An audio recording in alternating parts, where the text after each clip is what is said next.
Hello, I'm aryajit, and this is going to be a deep dive into the legend of the Buddha, which is an animation I made. I'm going to talk about the legend of the Buddha and draw out aspects of the Buddha's life I find interesting and important and relevant to us in the modern world. I think the legend of the Buddha is the ultimate example of the hero's journey, which is the journey of leaving the familiar, going into the unknown, facing trials and temptations, and eventually facing what we fear most, hopefully being victorious and bringing back what you've learnt into the world. My animation goes up to the point where Siddhartha gains enlightenment. The next part will cover him bring what he's learnt back into the world, if I ever make it. I'm using the word legend here.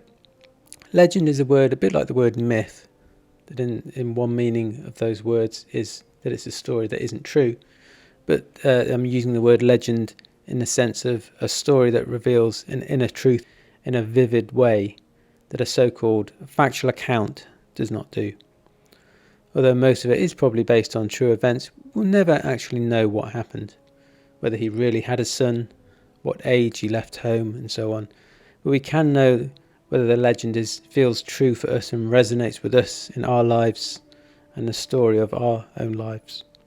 So this is part one, the deathless. Often in Buddhism, enlightenment is referred to as the deathless state, and I'll say more about this later. The Buddha was born in what is now Nepal into the Shakya clan. Here is the Buddha to be as a baby with his father Shuddhadana, the king, and Asita, a holy man, who comes to see the baby.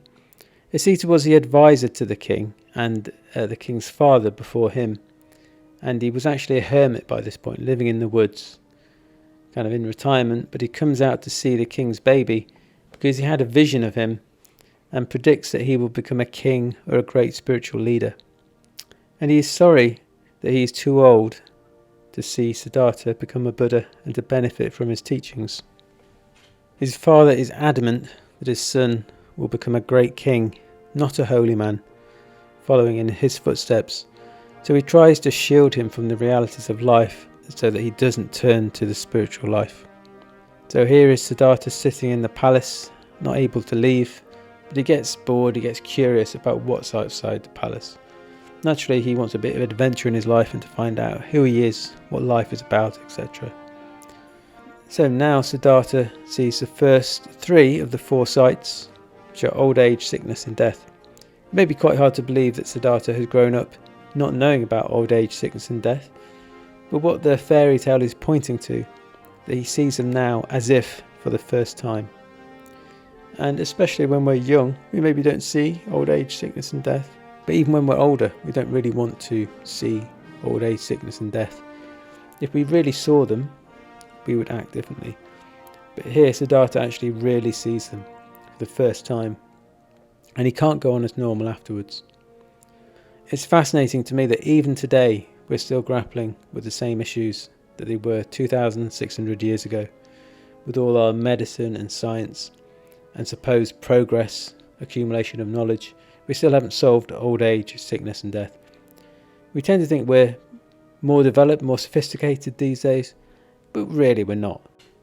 So here Siddhartha just feels he can't go back to life as usual. Now he knows about old age, sickness and death. The worldly life just feels hollow to him. And I think probably a lot of people can relate to that. A lot of people feel the world is a bit hollow and meaningless, the world that we have today. I think it's quite common in our secular world. And you can respond to that in two ways. You can bury yourself in distraction and pleasure, or you can do what Siddhartha does and go forth. Which is what makes the Buddha a hero. He's willing to take on the challenge, take on the adventure. He's not willing to bury himself in pleasure and worldly activity. So the fourth sight is the holy man. And this can come in different guises. It might be a glimpse of another way of life. It may not always come in the form of a person. It might be a poem, a film, a book. It might not be a monk or a nun, or a spiritual person, but someone who's just a bit more developed than us, who we look up to, an impression on us. Maybe someone who is living outside a convention, and it gives us a glimpse of another way of being. Siddhartha says, "Why don't I, being subject to death, seek the deathless?" So he's actually facing the issue head on. He's thinking, why don't I actually solve this problem of death? And I've always liked that. It's somewhat arrogant, outrageous, actually trying to solve the problem of death and suffering. Very bold and adventurous thing to take on. Suppose I, being subject to birth, seek the unborn, being subject to sorrow, seek the sorrowless, being subject to death, seek the deathless. The voice of the Buddha here is Jnanavacha, who's a friend of mine. The name Jnanavacha actually means voice of wisdom, and Jnanavacha has a really great voice.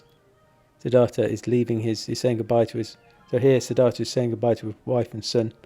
Often people take issue with this. And in the legend, actually, after he's enlightened, he does come back and teach his son. He comes back and teaches his mother, he teaches his stepmother, he teaches his father, and I think they all become enlightened. So he does do well by his family in the end. Here's Maitreya Bandhu on the significance of going forth.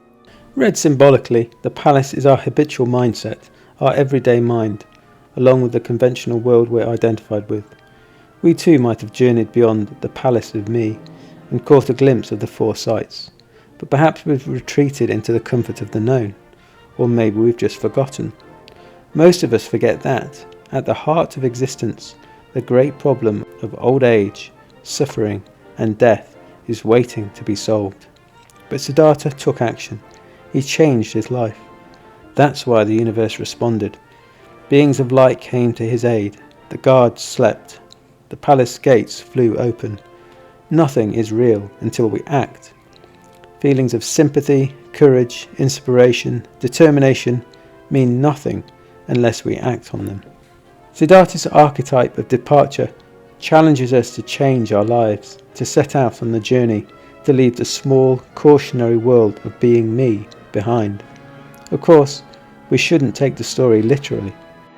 It doesn't necessarily mean leaving wife, child, or aging parent, but we shouldn't take it too symbolically either. We need conditions that support integration. This means looking at our home life, working day, relationships and friendships to see if they help us grow. And now we see him exchanging his clothes for those of a beggar. This is what Sangharakshita, another famous Buddhist teacher, has to say about the significance of this. In those days, one's position in society was signalled to a far greater extent than it is today by one's dress. In giving up his princely robes, Siddhartha gave up his social identity as a member of the Shakya tribe. He gave it up because it was not his real identity, and he knew it, though what his real identity was, he did not know yet. Later the Buddha talked about how frightening it was being in the woods alone before he was enlightened, and he would hear a sound and think, is that a tiger? And he would think, here comes the fear. And if he was sitting, he would keep sitting. If he was standing, he would stay standing. And so he would stay still and watch the fear washing over him. And in that way he would train himself to become fearless.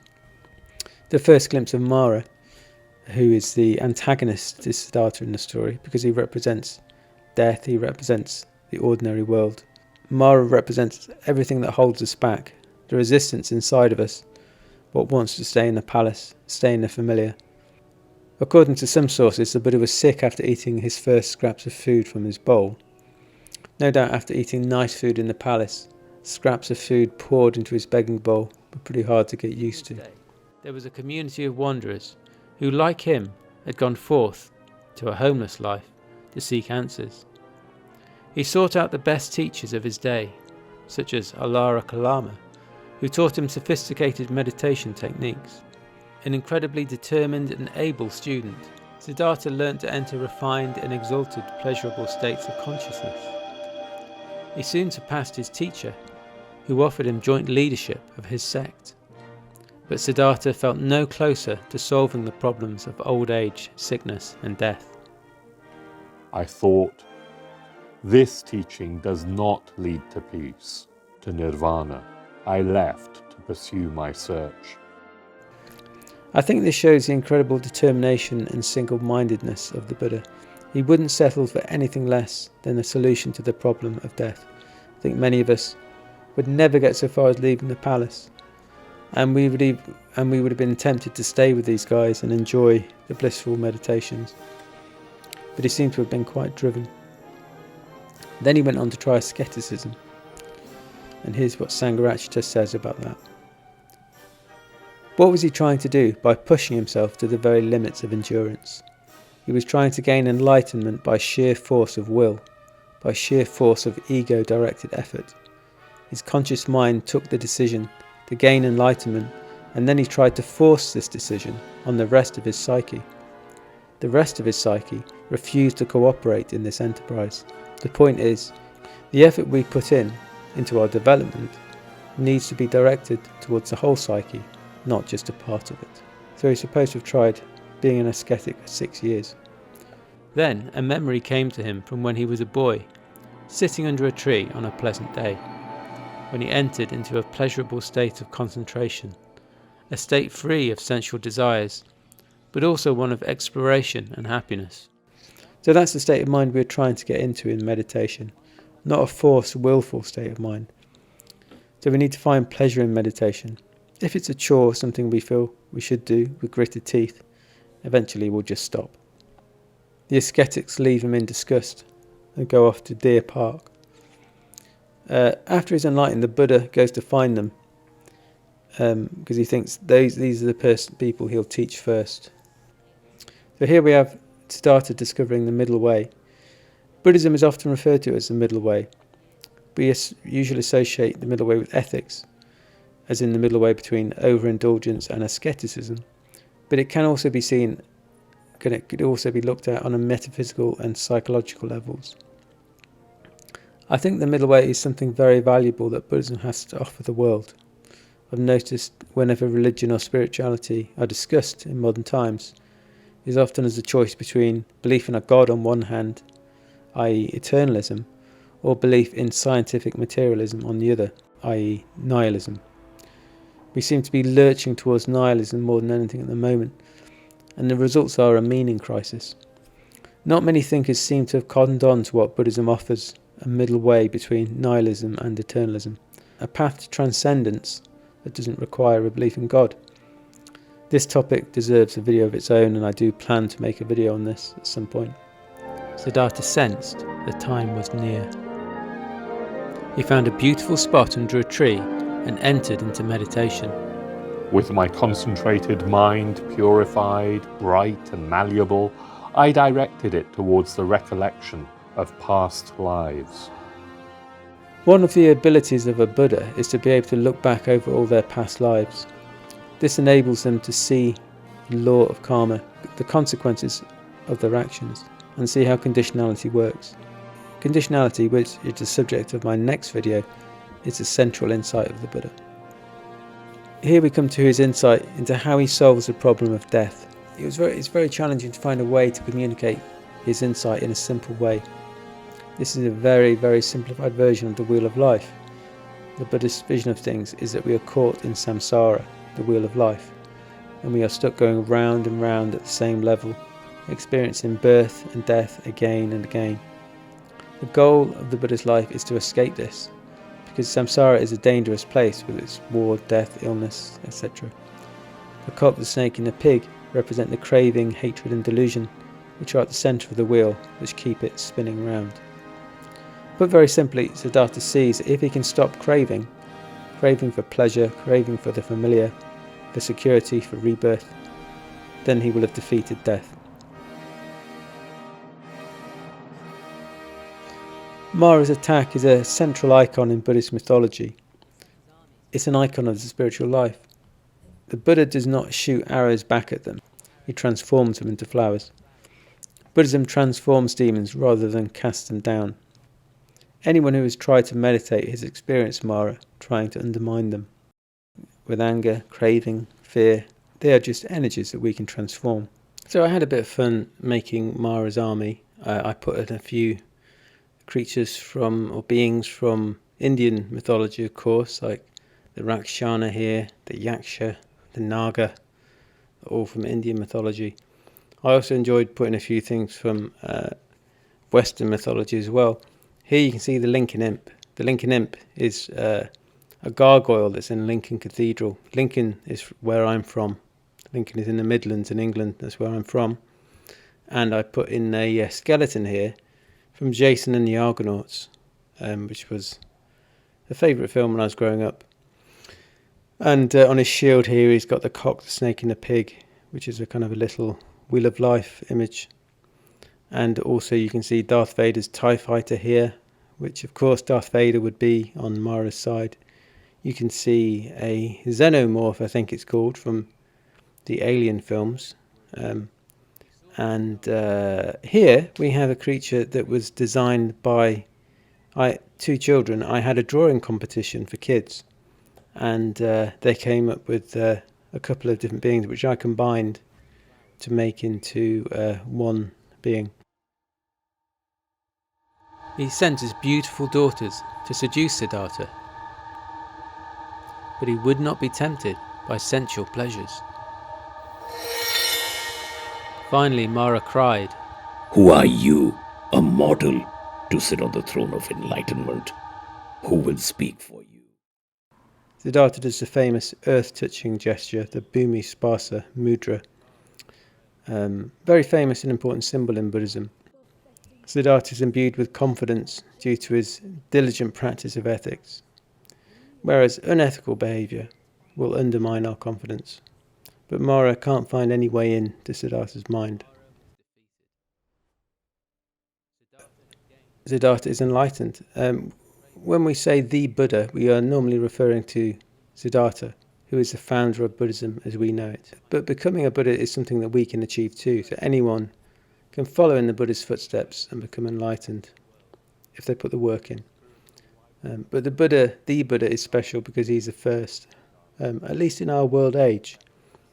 When Siddhartha became a Buddha, he joined a lineage of founding Buddhas stretching to the unimaginably remote past and into the unthinkably distant future. The Buddhist tradition measures time in kalpas, which are approximately 16 million years long, and several kalpas can go by without the arising of a Buddha. So the Buddhist tradition, which to the Buddhist tradition means there's no escape from samsara for those kalpas. Buddhism tends to think in terms of cycles rather than linear time, so the arising and then dissolution of world ages. One day our world age will end, and with it the path taught by our Buddha to enlightenment. So one of the founding Buddhas of a past world age is Dipankara, and the Dharma taught by our Buddha has been lost. Maitreya, the future Buddha, will be the next to discover the way to enlightenment. So Dipankara, Siddhartha Gautama and Maitreya are often depicted next to each other. I did think about revealing them next to each other at the end of my animation, but in the end I didn't have enough time. The significance of this is evoked here by Lama Govinda.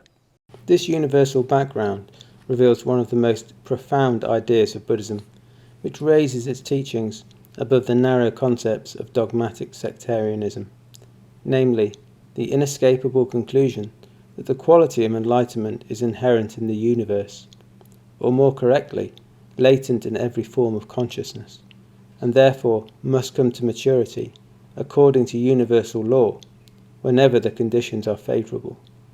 That this law does not work with the mechanical regularity of clockwork proves it to be a living force and explains why every kalpa does not produce the same number of Buddhas. According to the Theravadins, there may even be kalpas without Buddhas. So what exactly is the deathless? Well, the Buddha solves the problem of death not by creating some elixir of eternal life, not by living forever, because his physical body does die, but by seeing through the delusion of a fixed, unchanging self.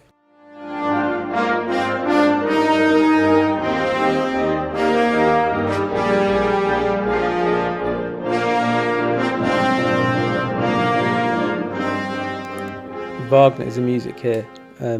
Might think that's a surprising choice, but Wagner is a link with Wagner and Buddhism. He was quite interested in Buddhism and did start making an opera about Buddhism. So I hope you found this interesting. Please put any comments or questions below. Let me know if there's any topics you'd like me to make videos on. If you want to join the team, you can go over to Patreon and sign up.